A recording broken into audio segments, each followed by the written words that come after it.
Like, this is one of the best things I've ever watched, ever. And like, I'm talking across the board, like Better movies, than Dragon Ball Z, better than Game of Thrones, better than Mortal Kombat, better than the MCU. better than the MCU. Thank you. No, it is. Thank you. Everyone who's watched it that I've spoken to, they're like, I seriously relate to something in that program. Like, there's just something in it that helped me recognize something about myself. Who do you want to be? Sasuke says, I'm an Avenger. I got bitten by this snake demon and I'm starting to turn into some demon myself. It could help me be an Avenger. That's what I like about Naruto. He's an orphan, and instead of being like, woe is me, he's taking it on himself. I'm gonna be the leader of this village. Rock Lee's story is, to me, it's like one of the best. He's handicapped in the ninja world because he doesn't have the superpowers that everyone else has. And I love the scenes where they flash back to when he's a kid and they show him just training on his own, and he's like, if I can't do 1,000 push-ups, then I will do 1,000 squats. He's like, I'm gonna do the best with what I've got. I'm going off in the woods by myself where no one's seeing me. It's only me who knows if I'm not training that hard. To me, man, that's really powerful because, you know, we live in a world where people are like shouting about, yeah, this is what I'm up to, this is my achievements. I need to tell everyone how great I am because it means something about me. Rock Lee's like, I'm just gonna go off and do my own thing over there, let my fighting do the talking. Welcome forward, ladies and gentlemen. Forward To the latest episode of Nerd Life.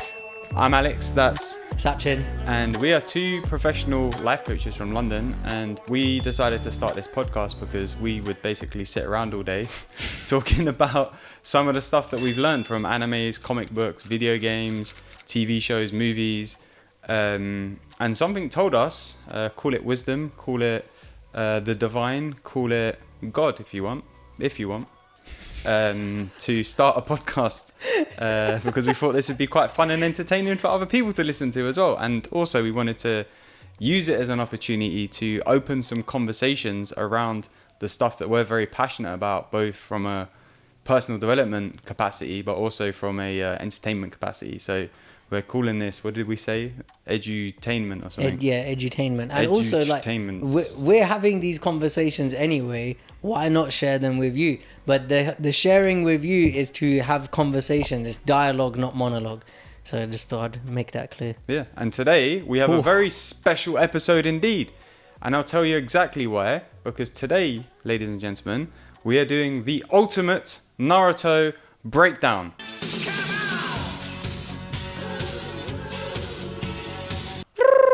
Potentially part one. Yeah, no, this is going to be part one of potentially many. Yeah.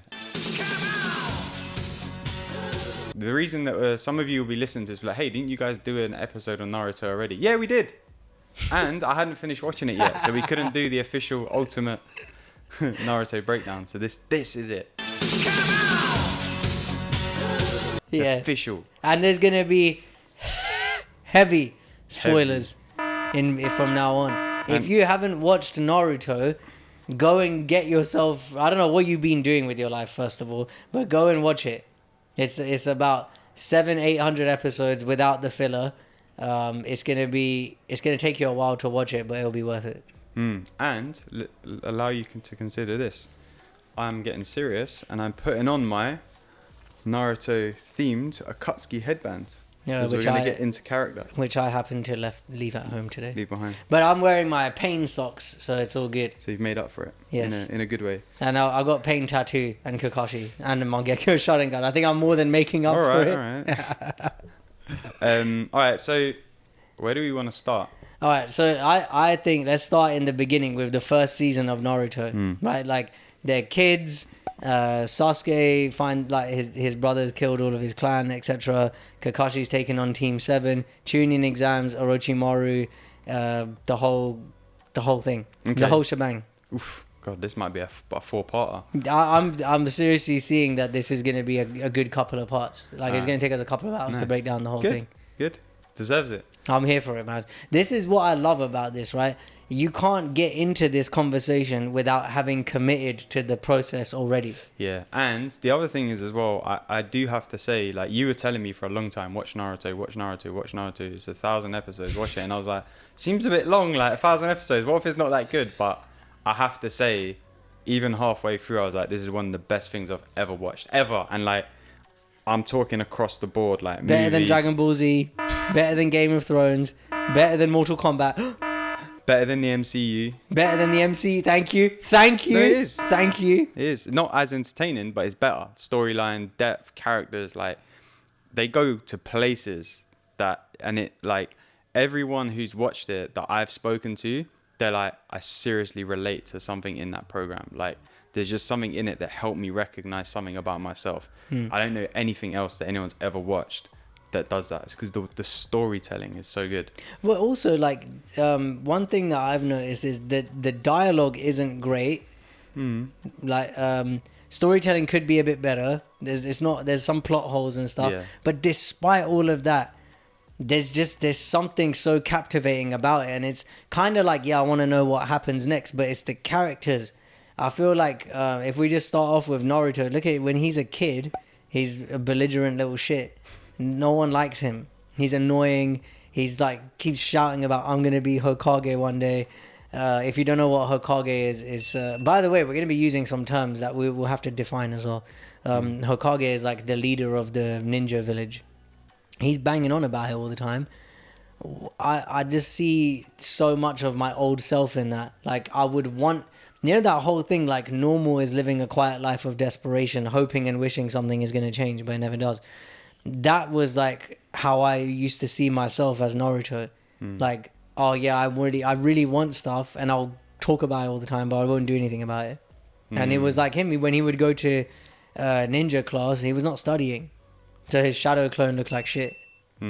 That I see that with my old self, and I see it with a lot of people who are struggling with their personal development. Yeah, and I think like I was seeing it as like he would kind of talk about it from a place of like, I'm gonna make this happen. I don't know how, but I'm gonna make it happen. And I think like I've always had this thing. I remember like me and one of my best mates, Joe, when we were in school, we were like, yeah, when we're older, we're gonna be entrepreneurs. We didn't even know what entrepreneur meant. It just sounded cool. This is before it was a cool term for everyone to throw around, right? This is back in the 90s. No one told you life was gonna be this way. Yeah, no, I'm not that old. Man, shit. It was like mid 2000s. Your job's a joke, you broke, your love life's the old way. And we'd be like, yeah, I want to be an entrepreneur when we're older. And we had our own ventures, t-shirts and all this other stuff, club nights and stuff. And we like, I just knew that's what I wanted. I didn't know how I was going to do it. I didn't know how I was going to, what this entrepreneurship or business or the life around it would look like. I just knew it's something that I wanted to aspire to. And I feel like that's Naruto. He's like, I know I want to be Hokage. I don't know how I'm going to get there, but I'm going to figure it out. If maybe if my life depends on it, is a bit strong, but in context of the program, it actually works. But in general terms, it's a bit strong. And I think that's what I really see in him when he's younger. He's like, I'm so determined. I know I'm not that good. He's like, I know I'm not that good at doing the shadow clones, like making myself replicate myself and like doing the, I was going to say magic tricks because I don't know how to describe the... Ninjutsu. Yeah, but how do you describe them to someone who doesn't know what ninjutsu is? They're not magic tricks. It's like martial arts techniques, but with, like you could call it a energy infusion. Yeah, all right. Yeah, there we go. Energy. Like fireballs and all that. Yeah. So he's like, I know I'm not really good at this stuff, but I'm going to figure it out and I will be Hokage someday. And it's like, it's that, the just straight determination to know like that's the direction I'm heading in. And yeah, I might rear off course. Yeah, I might, question it sometimes, but I know that's the direction I'm heading in.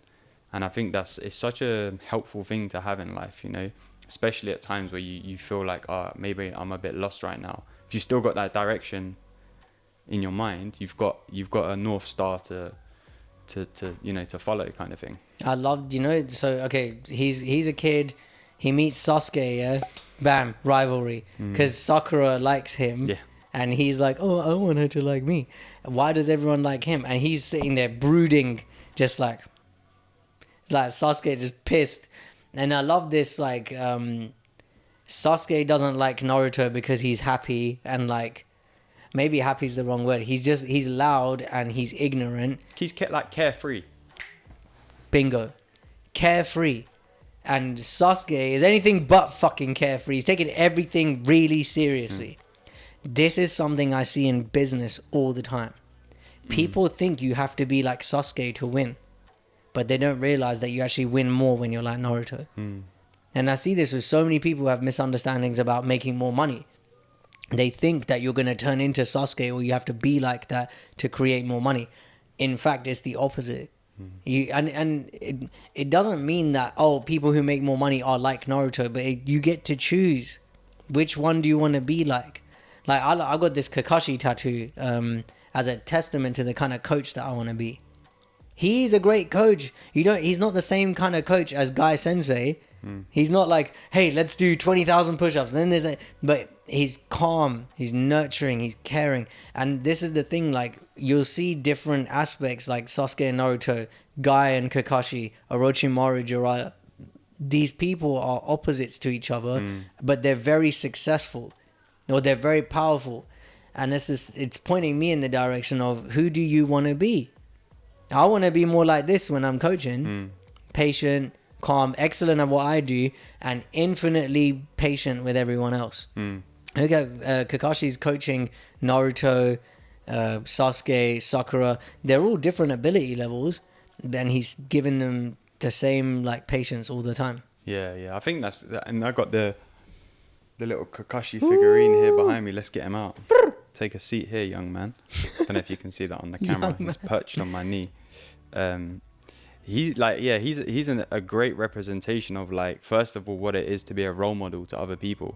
Like, what he's instilling in his students is what he's being. You know, his being is speaking to them. He's patient, he's calm, he's wise, and he's very good at what he does. You know, you find out, you know, as the series goes on, he's like renowned across the ninja world. Everyone's like, oh, that's Kakashi of the Leaf. Leaf is the village that they're from, the Leaf Village. And he's just like to me, he's the ultimate role model, because he's very good at what he does. He knows that he's renowned across the world, but he doesn't have an ego about it. He's like, yeah, I'm good. That's it. Doesn't need to mean anything more about me. Now I'm going to help you to become good, whatever that good looks like for you. And I think, like you said, the nurturing element to me, like, I remember when you said to me, like, about Kakashi being like you said like the greatest coach or something like that. And I think it was when you were telling me about your tattoo, I started watching him differently in the program as the show went on. And I started listening to him differently as if he was my coach. And I was like, wow, okay, now I'm really getting stuff from this, because I'm listening to Kakashi as if I'm Naruto, as if I'm Sasuke, as if I'm Sakura. And I'm taking it on board, like every little word that he says, his way of being, how he's managing situations. At times when he lets them take charge, other times he steps in and takes charge, other times, you know. And I think, like, that's the beautiful thing. He's got the balance of, I'm here to help you get the best out of you. And he's always speaking to the best version of other people. So like the other day I put out a tweet. Actually, I'll read it. I've got it saved on my phone. While you're looking for that, I just want to say, people have this misconception when we talk about, this person's powerful. The misconception is that, you have to like be some egomaniac if you want to be a powerful coach or a powerful entrepreneur. It's actually the opposite. You're so in touch with how great you are, and all you want to do is lift other people up. That's like testament to how powerful Kakashi is. Yeah, and the tweet that I shared was, imagine everyone spoke to the highest version of every person they spoke with. How different would the world be? And that's what Kakashi's doing. He's making a change in people's lives by speaking to the highest, fullest potential of them that he can see, that he can identify. And because he's talking to that version of them, they respond to that. You can see the way he like coaches Sasuke versus the way he coaches Naruto versus the way he coaches and nurtures Sakura. It's very different, because he's speaking to different versions of them. It's not like one size fits all. It's like, no, this is what I see in Sakura, this is what I see here, this is what I see here. That's what I'm speaking to. And for me, it's like, it's not even just a coaching thing, it's a life thing. You know, if we're going through the world only ever speaking to the best we see in people, because unfortunately, like, you know, I'll hold my hands up and say I'm guilty of this. I don't always see the best in people. More often than not, I'm seeing my judgments of them. I'm seeing the things that I deem wrong with them, and that's the version of them that I'm then interacting with, because that's the version I'm choosing to see. Now, if I flip that, and you know, I know your relationship with your parents and stuff has changed as a result of this. Flip it to, let me look for the best in them, and let me speak to the best in them, and see what happens in how the relationship unfolds. And that's like, to me, the representation of young Kakashi here. Kakashi Hatake. Is he really that young? He's got grey hair. Yeah, he's young. Everyone's young. Young's a concept. I love that, man. And another thing with him, he's not holding things against people. So who does he get pissed off with? Oh, it's Obito, innit? Yeah, that's way later. Okay, Yeah. that's way later, but still, like, Obito, Kakashi, and Rin are on the same team, and Jiraiya's their sensei, innit?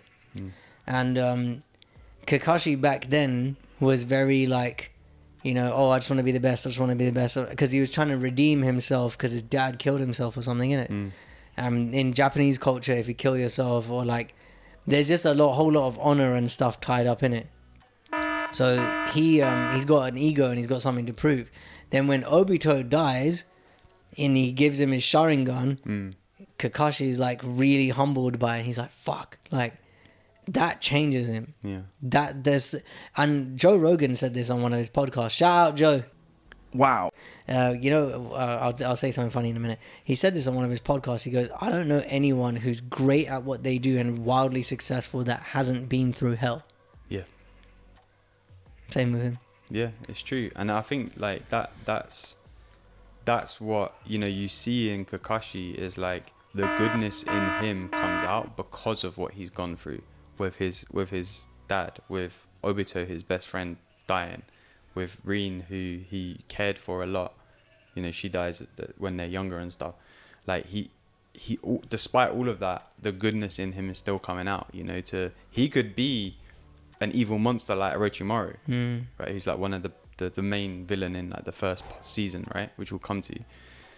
But like his nature is just so good, and it's like it's showing us so much there. Like and the depth of that is like, yeah, like, okay, what's happening in your life? Do you want to be pissed about it, or like, you know, turn into like an angry person, demon type person, or do you want to be calm and calculated and still see the good in the world and in people? It's choice. That's one of the main things that I love about these stories, Naruto especially, is giving you different perspectives on, hey, if you chose to go down this route, this is what would happen. If you chose to go down this route, this is what would happen. If you chose to make these events in your life mean this is what's going to happen. That is, it's a lesson in personal accountability like nothing else. And this is something that a lot of people say, oh, but you're victim shaming. Like, yeah, maybe I am. You take it however you want in it. What the place I'm coming from is, hey, if something bad has happened to you, you can stay in the blame game. Oh, this shouldn't have happened, and fuck those people. You can stay in that, but then you turn into Orochimaru. You do. You start treating yourself like shit, or you can take it on like these lot. Naruto is an orphan. Everyone in the village hates him and thinks he's a twat, and he starts behaving like one. And look what happens because he takes personal accountability and says, fuck that, I don't want to be a weak-minded person, I want to be strong. Bam, start seeking out mentorship. Do you know how many people in their 50s, 60s, 70s and 80s are bitter because of something that happened to them when they were kids? What the fuck? Like, I don't. What? If you want a victim shame, sure. Like, call it whatever you want. I'm just speaking to that. That doesn't need to be the case. You don't need to become bitter about these things. These things can be whatever you want them to be. It can be the fertile ground from which you build from. So true. So true. Chunin Exams. Yeah. So Chunin Exams is like, so basically all of the main characters, Naruto and them, like, they're in school and they're graduating through Ninja Academy, and basically there's these levels to it. So there's what's the first one? Chunin, Jonin, which is like the ranking system basically.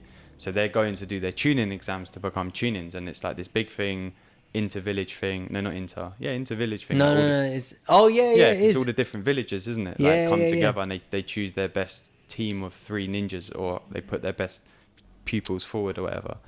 So you start to meet some interesting characters in this part of. This is when it started to get good for me.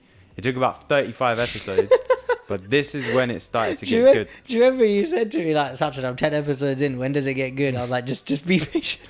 It took 35, and I was borderline like giving it up, and then the tuning exam started, and I was like, okay, this is getting a bit more interesting now. Let me stay with it, and then I was in.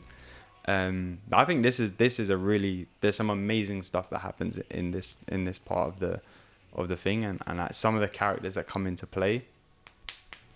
Okay. I'm clicking my fingers for anyone who can't see the video. This is one part I love, yeah, and this is a big part for a lot of people. They also love this when Rock Lee fights Gaara. He takes off his leg weights and he drops them on the floor, and everyone's like, oh yeah, you had leg weights on. When they hit the floor, there's like super heavy, and he's like flying around Gaara. Yeah. It's so sick, man. I love that. So they're basically having a fight as part of the exam, and he's up against this guy, and everyone's like, oh my god, this kid's like a demon. He's undefeatable. He's so strong, you can't get near him. He's got this like sand magic, which basically every time you try and hit him, this sand wall goes up, so you just hit the sand. And Rock Lee, like, he doesn't have any like special powers. He's just martial arts. That's it. Kicks and punches. That's it. But he's really fast. So he's like going around Gaara, and he's not really getting anywhere, but he's like holding his own. And then he basically jumps onto this thing, and he lifts up his socks, takes off these ankle weights, and everyone's like, oh, he's wearing ankle weights. Oh yeah, really good.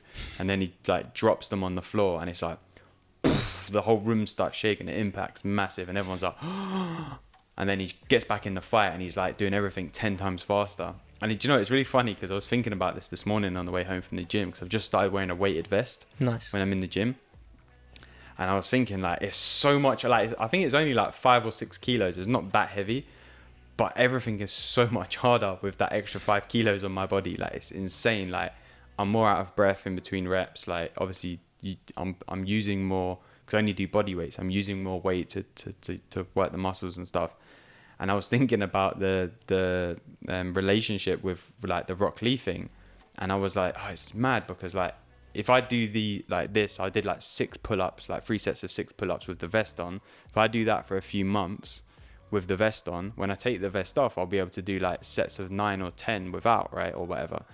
And I was like, it's amazing what happens when you don't have the weight holding you down, but also the weight helps you get stronger. Yep.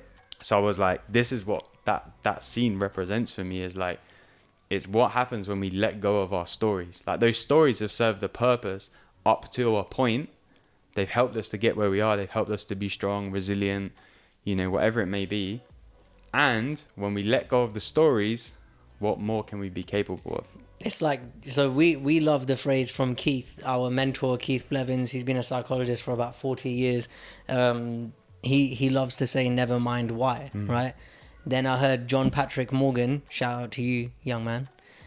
He said, but why moves the world? So your why is super important, and also you can drop it when it's no longer serving you. Yeah, and I think there's two sides to that. So there's the why of like, why is this happening to me? That's the why. That's like, never mind why. That's the weight you can drop. But the why of like the North Star direction is what I'm gathering Thingy's talking about, JP Morgan. Yeah, and it's created. You can create your North Star. This is what, like, okay, when I was younger, Or like last week. This morning, when I was younger. Oh, God. Back in 2015 or so, when I was just getting into changing my life, I stopped drinking alcohol, and I had a really strong judgmental why. Oh, it's the devil, it's so bad. It really served me for a bit. It doesn't serve me anymore. I don't see myself ever doing it ever again. Don't need the why. Just, doesn't feel right. That weight that I put on me of don't ever do it again, it's really bad. That was the weighted vest. And I've taken it off because don't need it. And now it's easy. Yeah. And Didn't even think about it. The other side of it is, so when I was younger, last week, I was talking to one of my clients, and he was like a bit of like, oh man, I've been a bit in my head about, this coaching stuff that I'm doing, blah, blah, blah. And he seemed like he'd kind of like lost his like way a little bit. So I said, all right, let's slow down for a second. I'm going to give you however long you need. Do this exercise. Write down these questions and then answer them. Why are you doing this in the first place? What was your inspiration to get into coaching? what is it that you're trying to create with this? And he just sat there for like 15 minutes writing. And after that, I was like, okay, what did you get? You could see his energy had shifted because he'd connected back to the why. He wasn't so caught up in like, oh, I need to make money for it. Oh, I need to do this. I need to do that. It was like, okay, I'm doing this because I'm passionate about helping people overcome the things that I've overcome for myself. I'm passionate about making a positive change in the world. I'm passionate about raising the consciousness of the world. Now, all of a sudden, the why of like, oh my God, like, why isn't this going my way, falls away, but you're connected to the root, like the root of the why you're doing it. You're connected to the North Star again. And, I've done this for myself when certain things are happening in my life and I'm questioning it or I'm not sure.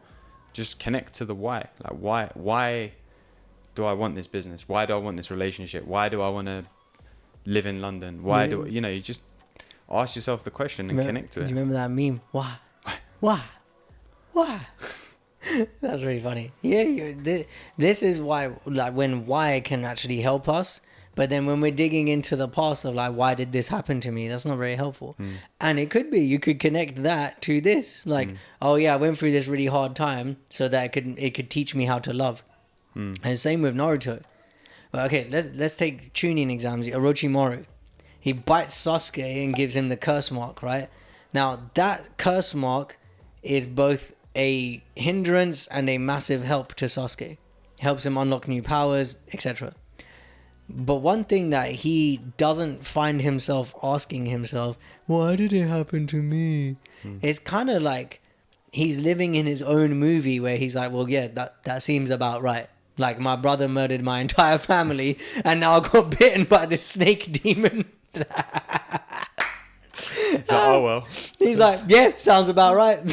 Yeah. And also what I like about it is he comes from it from like, okay, all right, this has happened. How can I use this to my advantage? Yeah, he's like, now what? Instead of like fighting it or whatever. There's people who've got like diagnosis for serious illnesses and they're like, okay, cool, I got this. Like, what should I do now? Or like, what do I want to do next? Oh, let me go to Peru to do some research or whatever.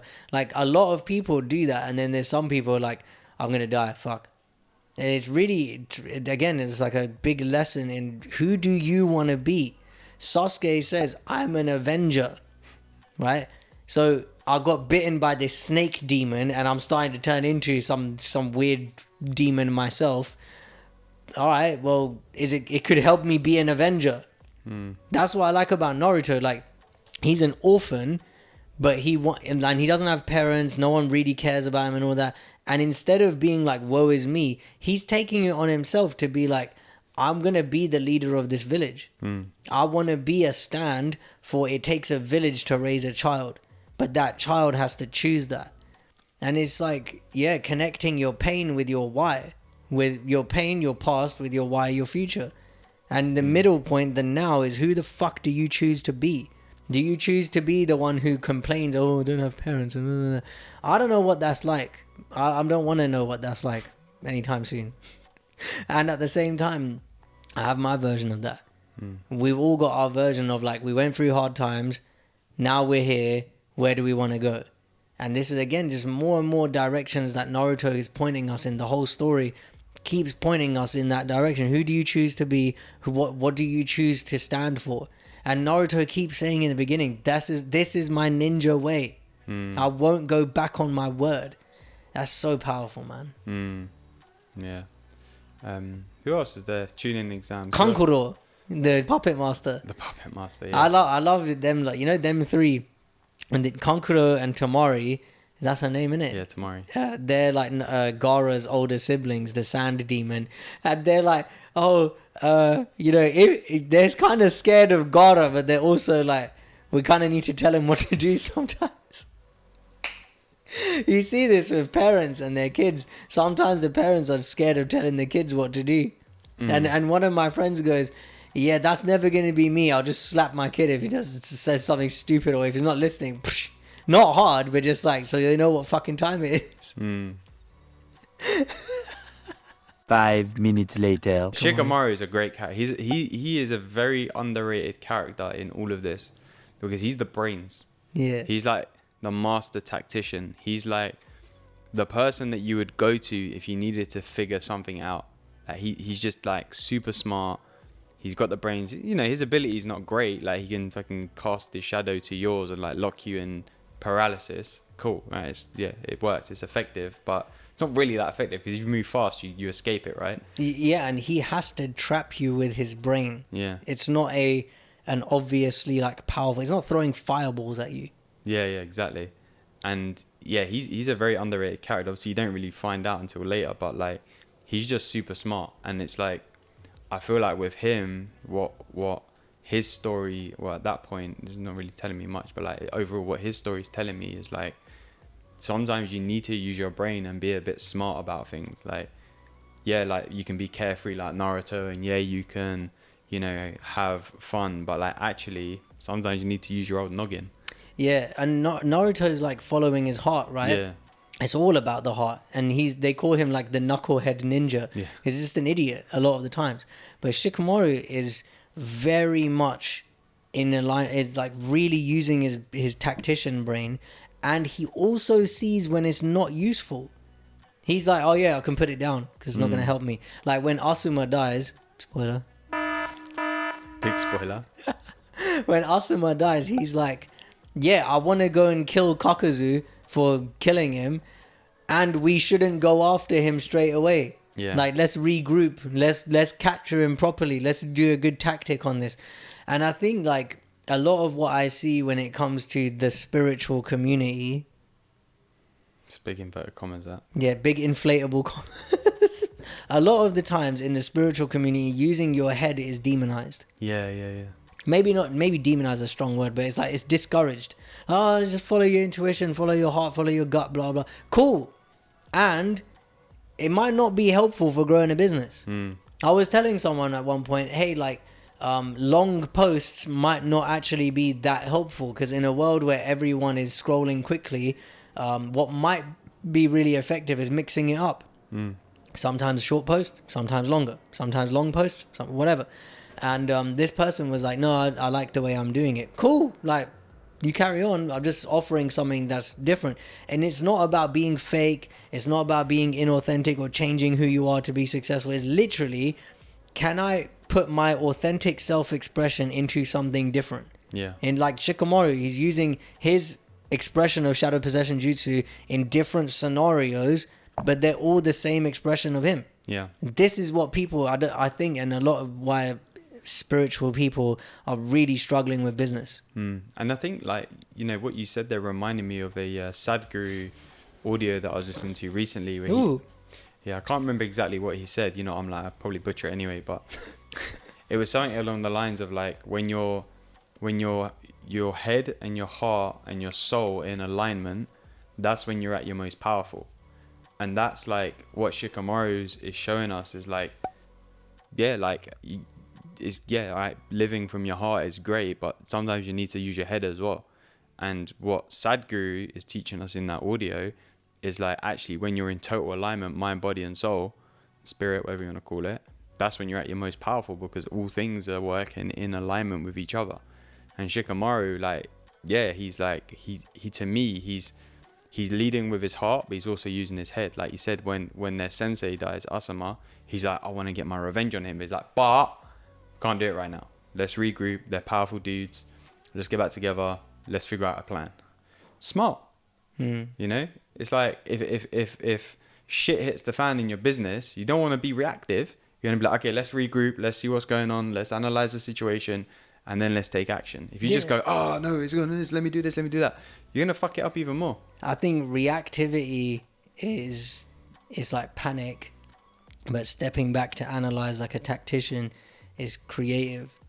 And this again, it's like we help people with businesses, we help people with their mental health, with relationships.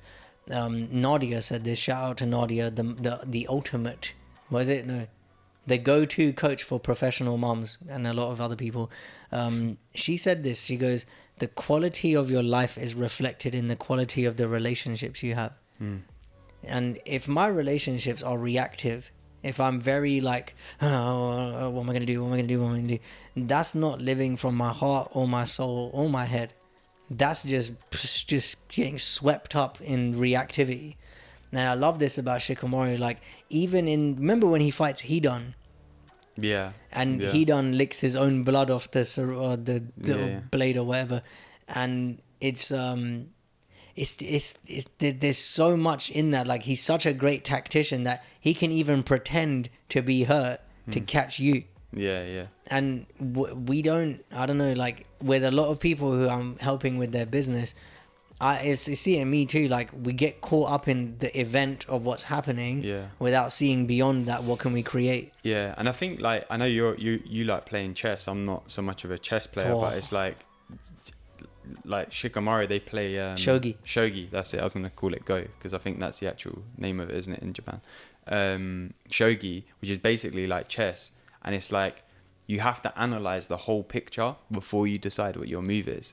Because if you're just making a move thinking like, oh, there's an opportunity there, and you haven't ever analyzed the whole picture, chances are you're gonna get into something that you don't want to get into. And I think that's, like, it's so important, especially, like, and it's not just a business thing, it's relationships, it's health, it's everything. Like, all right, doctor says, do you want to take this pill? Yeah, great, it's going to help me. All right, maybe I want to chill out a little bit and check out what are the Side effects. That's the one. What are the side effects? You know, because normally you take a pill, there's something else that there's going wrong elsewhere. You know, maybe you want to check it out in relationship. If you're having a heated discussion with a partner or a friend, maybe you don't want to be so reactive. Maybe you want to take a step back and be like, let me analyze the situation a bit, and let me come in when I'm a bit more calm and a bit more, you know, together and not so reactionary. Same with business. And I think this is such an underrated skill, especially, like you said, when it comes to the spiritual conversation. And I know I've been there. Like, I've been, like, way too far on the spiritual side and not seeing the bigger picture of stuff. Whereas actually, when I've seen I'm at my most effective across the board, work, life, business, health, whatever, is when I am in alignment, head, heart, soul. There's another part of the Chunin Exams, this arc, that I like. So Orochimaru comes and invades, and he reanimates the old shinobi. So for anyone who hasn't watched it, Orochimaru is the main snake demon villain at this time, and he's invented this magic, as we're calling it, fuck it, that he can bring back people from the dead by using a human sacrifice. And he it's called the reanimation jutsu. He brings back two of the most powerful ninja of all time. And when he does this, the leader of the current leader of the Leaf Village, they call him the third Hokage. He's fighting against the two previous ones, so the first and the second, fighting the third, and Orochimaru is also there fighting. One of the things I love about this is they've got a little blue box container around them, like this magic force field that no one can get in or see into or whatever. And Orochimaru it takes him so long to kill the third Hokage, despite all of his efforts, yeah, because Orochimaru is being a selfish bitch. He's only in it for himself. And this is the lesson in it for me. When you're giving to something that's only about you, life's going to be hard. But the third Hokage is fighting for the entire village. The will of fire burns strong in him. And he knows he can't lose. So what does he do? He sacrifices himself. There's something called the Reaper Death Seal, which I was going to get tattooed on my back, but it's going to take a long time. There's a Reaper Death Seal where you summon the Grim Reaper, and in exchange for your soul, he takes your enemy's soul with him. But he can't. He takes the other two Hokage with him, and then when it comes to Orochimaru, he's only able to take his arms, and then he sacrifices himself and he dies. And Orochimaru's pissed. Oh my god, I can't use my arms. Oh my god. Because they use their hands to bring the magic to life, shall we say, to use their superpowers. They do like hand signs. So without his arms, he can't do it. Yeah, and I love this so much, man. The third Hokage is happy to die for that cause. What cause are we happy to die for? Happy, not begrudgingly, like, oh, okay, then I guess if I have to. No, like, yeah, I'd gladly die for this. For these people to be safe and live their lives, I'd gladly give mine. I don't know many things that I don't. Yeah, in this day and age, I don't know many things. Yeah. Well, I think it's like it goes beyond happy to die. It's more like dutifully. Yeah. It's my duty to give my life here to save the rest of these people. And yeah, again, like it's a bit extreme when it comes to just everyday life. You just can give your life for stuff. But like what I hear in that is like, what are you so utterly devoted to? You know, where's your utter devotion to something? You know, and this is why I say one of the greatest superpowers in our world is motherhood, because mothers are so utterly devoted to their children like nothing else. They will do anything to make sure their kids are happy, to make sure their kids have the best, even if they've got little or even if they've got a lot. It's the same devotion. And it's like, it is that kind of same thing of like, I would give my life for them. You know, hopefully you don't have to, but like, it's just an utter devotion to it. And it's like, I'm going to give my life to this cause. Kids, raising them. Even like now, man, I'm 35. My mum still mothers me like I'm 10. You know, it's because it's like, it's her duty. She's so devoted as a mother. Same, you know, anyone who's listening to this, your mum probably still does the same thing. No matter your age, you could be 40 and you still, you know, your parents could be in their 70s and they're still parenting you, right? And it's like, to me, that's what, you know, that moment with the third Hokage is like representing. Is like, what are you so utterly devoted to? Because what you're utterly devoted to, you're going to give everything to. And, you know, where you put your focus, where you put your attention, things grow. Are you utterly devoted to your relationship? Are you utterly devoted to yourself? That to me, it means like you there's no options outside of that. Yeah. Are you utterly devoted to your health? Are you utterly devoted to your business? Are you, you know, there's so many, are you utterly devoted to your sports team? You know, there's so many, no, but it's true, right? There's so many different examples we can put it in. And to me, like, the third Hokage is like, his devotion is beyond himself. Like, if you're so devoted to something, you're giving for the greater cause. Like you said, it's not just about you. It's like it's almost impersonal. Yes, that's what I was getting at. It's so impersonal to him that he's not questioning, shall I give my life for this or not? It's not a thing. He's not debating it. And he dies with a smile on his face, knowing that he's fucking annoyed Orochimaru to the extent, to like the most crazy extent. Nah, I got your arms. All right, bye. You know, like I love that, and also it's teaching me something about my business, right? When I'm in the place of just giving to myself, everything feels difficult.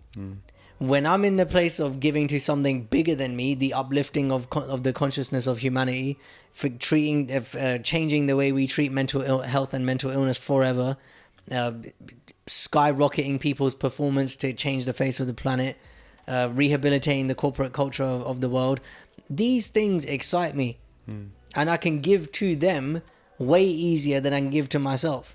If I try and enroll someone in give whatever, like make a commitment to me, it's way harder to commit to that than it is to come and make a commitment with me to the uplifting of the consciousness of humanity. That speaks way louder. And that's what I've been seeing, especially recently, like how my business is growing. It's not because I'm doing stuff differently. If you looked at it on paper, I'm still doing similar things. It's what am I giving to? That's changed massively. Yeah, and I think it you know, the again, it's like you're seeing the bigger picture of things and you're acting to that. You know, it's like the North Star thing we were saying earlier. It's like you've got the direction. It's like, I'm giving to this thing. I want to come back to Rock Lee for a second. Yeah, my guy. Because I think like his story, I know we said about the weighted things, but Rock Lee's story is, to me, it's like one of the best, because he's, you know, for want of a better word, he's handicapped in the ninja world because he doesn't have the superpowers that everyone else has. He just has fighting ability. And I love the scenes where they flash back to when he's a kid and they show him just training on his own, and he's like, if I can't do 1,000 push-ups, then I will do 1,000 squats. If I can't do 1,000 squats, then I'm going to do 1,000 kicks. If I can't do 1,000 kicks, then I'm going to do... And he's like up in the mountain somewhere in the woods or whatever, training by himself. And what I love about him, he's just quietly getting on with his business. He's like, I'm going to make the most out of what I can't do, all these special things that other people can do. I can only do the basics per se, but I'm gonna do the best with what I've got. And I'm not gonna go about like, oh, everyone, hey, look at me, I train so hard because I have to make up for my lack of, whatever ability in other departments. He's just like, I'm going off in the woods by myself where no one's seeing me. It's just about me. It's only me who knows if I'm not training that hard. It's only me who knows if I am training that hard. And I'm gonna put that work in behind the scenes without anyone knowing, so that I can, give the best of what I can for the abilities that I have. And I think, to me, man, that's really powerful, because we live in a world where people are like shouting about, yeah, this is what I'm up to, this is my achievements, and we're capable of that, like, or culpable of that as well. Like, we want to celebrate our successes. It's not about that, but it's the way you go about it. Some people, it's like, yeah, I need to tell everyone how great I am because it means something about me. Rock Lee's like, I'm just gonna go off and do my own thing over there, train super hard, don't need to tell anyone about it, and then I'm just gonna perform when I need to perform, and then let my fighting do the talking. And I love that, man. For me, that's one of the best, like, characters, like stories, like background story, because That's it's just celebrating your wins is lame. I just said it. I don't care. The reason why, look, the average of our days is so high that me saying to you, have a great day, Alex, doesn't make sense. That's like me saying, drink water today. Duh, it's going to happen. That's what I like about Rock Lee. Train hard. Duh. No shit. Remember when he fights Kimimaro? And he's doing the drunken stuff. Fist. So funny. But, it's inbuilt in his body to keep fighting. And even though he's drunk, he's still able to fight really well because it's ingrained in him. That's why, like, if it doesn't make sense to celebrate making a certain amount of money. Yeah, it's cool. It's an achievement. Awesome. I got my first kickboxing fight coming up. I'm going to fight. I'm going to have a really good time. I'm going to enjoy myself. I'm not going to celebrate it like, like, yes, it's something I did. I'll probably do it again. Actually, I'm definitely going to do it again. I had a lot of fun. These things are not to, like, my mom goes to me, are you going to have a little, like, leaving party before you go to the US? I'm like, no, I don't want to make it into a thing.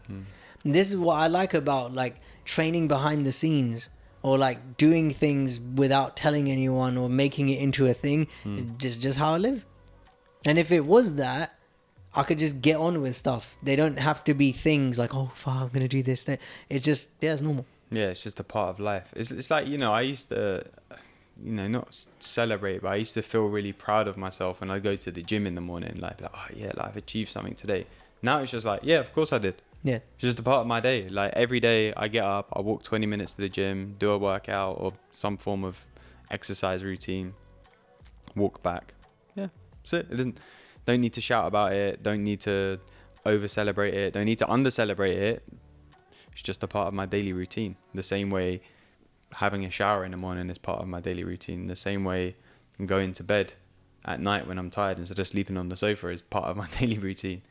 It's just, and that's what Rock Lee's showing us. It's like, yeah, you can train hard, you can work hard, and it can just be a part of your day. It doesn't need to be like a big deal about it. And this is another thing I love about up until the Chunin exams, you don't really get to see many of these people's like full abilities. And they're like Kankuro, he's the puppet master. He's happy to keep it hidden. He's just like, yeah, I'm quietly confident about what I've got for you. And if you want to push me on that, yeah, you're going to be in a world of trouble. And it's the same thing, like, you don't need to shout about how good you are. That's insecurity. An empty can makes the most noise when you kick it. Yeah, I like the other part is the Naruto fight with Neji. I think it's Neji. Yeah, it's Neji, because Neji... he whoops his ass. Yeah, so Neji is like, they call him like a child genius when the prodigy. He is like the prodigy of his certain clan, and his first fight is with someone else who's in the same clan as him, but the opposing side. Well, I can't think of her name now. Hinata. And he whoops her, like, but like he goes too far in it. She's like bleeding, and like they have to stop the fight and stuff. And Naruto gets pissed off because he hates other people. He hates seeing other people like be put through stuff like being bullied or like being put down. So he jumps in, doesn't he? And he does that thing where he's got the Hinata's blood on his hand, and he holds his hand out to Neji, and he goes, "Mark my word, I will get my revenge," or whatever he says. And then he brings that back into the fight with Neji, where he's like, "I'm gonna do everything I can to win this fight, because I am my word. I said I'm gonna get revenge for Hinata." But the reason we're saying this because she talks like that. It's just quite. It's like She's very softly spoken. She's like Naruto, and I love it because he's like, "I've said this is what I'm gonna do, so this is what I'm gonna do," and it's really making me think like, how careful am I with the words that I'm using? If I say I'm gonna do something, do I do it? If I say I'm gonna be something, am I being it? If I say that I'm going to be somewhere, am I going to be there at that time? If I say that, I'm committed to this thing, am I being committed to it? Because our words, they're creating our world. And if we're not being our words, they lose value. Whereas Naruto, if he says something, he's like, I'm going to make it happen. I don't go back on my word. It's my ninja way. Yeah, we were talking about this recently, me and Ankush, how much am I being my word? Ankush is my coach, one of my coaches. Oh man, it was horrible. It was really, I hated it. It's so confronting when I look at how much am I not being my word, it made me sick. I was like, shit, because I thought it was up there, like at least 75-80% of the time. Yeah, mate. The more and more I look in that direction, I'm not being my word that much.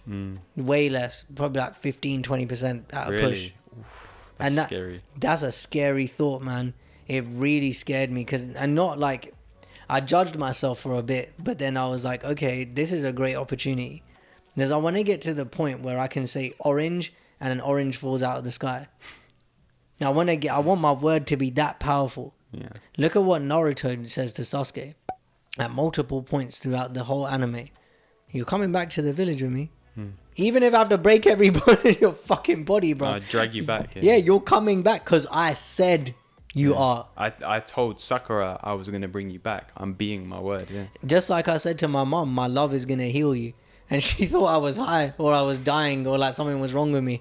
I was like, nah, it's just, this is what I'm committing to. And I made it happen. But the word being our bond is something so strong that I get from how Naruto lives his life. And it's not a negotiation. It's not this is up for debate. This is happening. Yeah. Like when I said I was going to do this kickboxing fight, do you know how many fucking times I've wanted to quit? I pissed blood a couple of weeks ago. It wasn't fun. I got kicked in the side and I was like, oh shit, that doesn't feel right. A couple of hours later, my urine is brown. Kidney shot. Yeah. Ugh. And my mate goes to, oh, don't worry, it's normal. I'm like, do you know how many times I wanted to fucking quit? Do you know how many times I've been felt like, oh, I said I'm going to do this Lamron event in September or the last one I did in March, and it looks like I'm not going to be able to do this, I'm not going to be able to do that. Like, I'm getting to the point where like I've said I'm going to do something and then I've been wanting to quit. So many times I've had it. And it's momentary now because I don't negotiate with it. There's that whole thing of like we don't negotiate with terrorists, especially the ones in our heads. Right, we got what time for one more thing? Yeah. One more thing. You got anything? It sounds like you do. No, I don't. Oh, okay. I don't. Well, I was throwing it out there, floating it your way. I really like Orochimaru for many reasons. Okay, Like, yeah, of course. Yeah. the villains are my favorite. Yeah, like you got. He's a good character as well. He's such a sick character.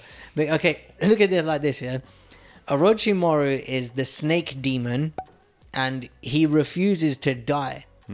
Just like no matter what you do, he'll find a way out. That to me, that's telling the story of ultimate resilience, ultimate perseverance, relentlessness in the pursuit of what he wants. He wants immortality. He wants to be able to take over people's bodies. He wants to be able to beat the strongest ninja of all time. He doesn't give a shit what the cost is. Master all the jutsu, all the magic spells. He wants to be able to perform all of the known and unknown jutsu. Like he's created his own as well. To me, this is like the dedication he has to mastery. He's not satisfied playing at the Premiership level. He wants Champions League and World Cup. This is how I describe myself. Someone asked me, why do you have a life coach? Why are you going to Arizona to pay this guy so much money? My next coach, Steve Hardison, they call him the ultimate coach. He charges $200,000 for 1 year of coaching. And someone asked me, why are you doing that? I said, I'm not content with playing in the Premiership. I know I'm a good player right now, but I want to go to the Champions League and the World Cup. And not because I want to be celebrated there. I just want to experience a different level of competition. And I don't compete with people in my business. Competition being the equivalent for me is what game am I playing? Yeah. The Premiership League is a very different game to play than the Champions League and the World Cup. They're structured differently for a start. So it makes me look at, like, who do I want to be? What games do I want to play? And Orochimaru is playing a very different game to most other people. Great, let him carry on. But this is the analogy I get from who he's choosing to be and what he's choosing to live as. It's a testament to I'm not stopping. Look at how much shit he goes through with Kabuto, Sasuke, everyone. Like, he betrays people. Good, yeah, you're gonna get shit on as well. People are gonna betray you. Good, that's how it should be. He joins the Akatsuki, which is like this villain organization, and no one really likes him, but they've recruited him because he's good at what he does. He's strong. And he's always thinking 10, 15 steps ahead. How am I going to fuck you over? How am I going to betray you later on? Which I don't think is a good thing. And at the same time, it's a testament to relentlessness and mastery. Right, I'm joined up with you now. Where is this going to take me in the future? Does this match up with where I'm going next? That, to me, that's like telling me the story of, are the things I'm involved in right now contributing to where I'm going next? And if they're not, why am I involved? Because he's very clear about who he will and won't be involved with. And I think that's really important for all of us. Yeah. I think he's a great character, man. There's so many, like, golden things to get from him. That's one of them. And I think the other one as well is just, like, mastery, like, is at the core of it, right? Like, mastering all the jutsu. It's like there's a lot of them in it. Like, there's a lot of villages, a lot of different people with different abilities. There's a lot of hidden ones. There's a lot of forbidden ones. There's so much. And he's like, no, I want to, like, spend my life, dedicate my life to learning them all. All right, it's ego orientated and it's very self-centered, but it's just like ultimate mastery. You know, what is the possibility for me if I master all of these things? Now, what we could say is maybe he's chasing a feeling by wanting to feel like, oh yeah, I've mastered all these things and it's going to mean something about me. We could also say that. So we could look at it through that lens of, like, is he thinking that by the time he's mastered all of the jutsu and he's become immortal and he's achieved everything, that he's going to feel any different to how he feels now? By the looks of things, yes. It looks like he'd be more complete or some bullshit. And that's why he's pissed off all the time. Because he feels, it's true, isn't it? That's why he's a dick. Because he doesn't feel like he's already complete. He feels like he needs these things to complete himself. But likelihood is, when he gets there, he's not going to feel any different. And then he's going to chase the next thing. So I think that's also another really, really important thing that he's showing me is, like, to not get so caught up in, like, the end game. Yeah. Like, I've had it so many times recently where I'm like, oh my God. Like, I had the thing recently where I think we spoke about this before in another episode where, like, my business and my life is basically exactly how I pictured it 2 years ago. It's exactly it now. And I was like, oh, I don't really feel any different. And I was kind of a bit pissed off because I was like, there was an expectancy of, like, when I get there, then I'm going to feel so fucking great. But I was like, oh no, I have the same worries, the same stresses, the same things annoy me, like the same aches and pains in my body. Like, nothing's really different other than my bank account looks a bit different and I'm living in a different place. Some numbers on a screen changed. Yeah, and the four walls that I'm surrounded by look different. That's the only thing that's really changed. But everything else, the feelings, the stuff that I'm experiencing day to day, is pretty much the same. Because doing never delivers the feelings you expect it to. Boom. And that's what Orochimaru is showing me, is like, if you get so caught up in that, when you get to that point, you're going to be like, oh. Yeah, like, if you could master all these things, but just because you like being a student. Yeah. And yet, the other thing with Orochimaru, he doesn't really look like he's enjoying the process. No, he doesn't. He doesn't look like he likes being a student. No. He's doing it begrudgingly. He's like, for fuck's sake, I gotta learn more. Yeah, I said I'm going to do this. I said I'm going to be a master, so I've got to do it all now. But I think that's it for Part Ultimate Naruto Breakdown Part 1. We've probably got like 10 more parts. Yeah, this is going to be a long... We could do a whole podcast just on this, really. But ladies and gentlemen, if you're watching this, listening to this, and you've watched Naruto, let us know your thoughts up until the Chunin exams, the first season or whatever it is, first part of the story. And if you haven't, let us know what you're getting from this episode. We'd love to hear it. Like we said, we create these because we want to create conversations and open up discussions, not just because we find it fun to talk about this stuff. We talk about it anyway. So we're creating this as a platform to open discussion. So if this is speaking to you, let us know. Come find us. Instagram, TikTok, @Nerd Life Coaches. And if you like what you're watching, you're hearing, hit that subscribe button, hit that like button, and stay around for the next episode. See you next week. Nerd Nerd Life.